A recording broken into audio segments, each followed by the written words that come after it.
Hi welcome to our channel. Big boss season 8 5th week నామినేషన్లో ఉన్న contestants నుండి ఎవరు హౌస్ నుండి బయటికి వెళ్తున్నారు. నిన్ననే షూట్ కూడా కంప్లీట్ అయితే అవ్వడం జరిగింది ఈ రోజుకు సంబంధించింది.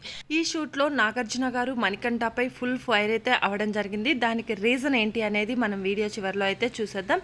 ఇకపోతే అనఫీషియల్ ఓటింగ్ కనుక అబ్జర్వ్ చేసుకున్నట్లయితే నైనిక లీస్ట్లో అయితే ఉండడం జరిగింది.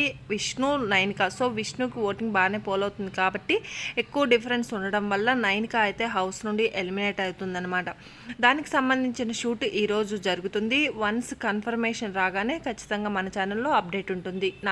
నాగమణికంఠపై ఫుల్ ఫైర్ అవ్వడానికి రీజన్ ఏంటి అంటే, నువ్వు ఎప్పుడు ఏడుస్తూనే ఉంటావా, ఏడ్చిన వరకు చాలు, ఈరోజు ఎంతవరకు ఏడవాలనుకుంటున్నావో అంతవరకు ఏడువు అని చెప్పేసి టిష్యూస్ కూడా పంపించడం జరిగింది. సో రేపటి నుంచి నువ్వు ఫ్రెష్గా స్టార్ట్ చేయాలి, ఏడవడం నీ సింపతీనా అని చెప్పేసి గట్టిగా వార్నింగ్ అయితే ఇవ్వడం జరిగిందని అప్డేట్ వచ్చింది.